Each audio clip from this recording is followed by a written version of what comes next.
اونها توقع نداشتن که موشک ایرانی ساخت دست جوان ایرانی بتوانه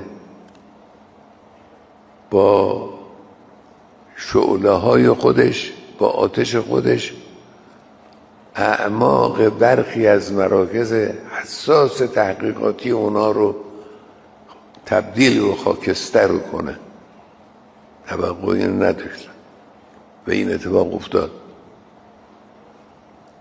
اینا توانستن به اعماق برخی از مراکز مهم رژیم صهیونی نفوذ کنن و اونا رو تخریب کنن، نابود کنن.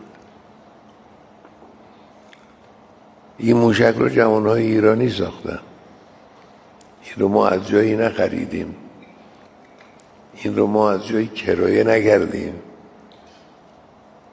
این ساخت جوان ایرانیه، این شناسنامه جوان ایرانیه. جوان ایرانی وقتی وارد یه میدانی شد و تلاش کرد، همت کرد، سعی کرد، زیرساخت‌های علمی رو برای خودش فراهم کرد، کاری از این قبیل انجام میده، کارهای بزرگ انجام میده.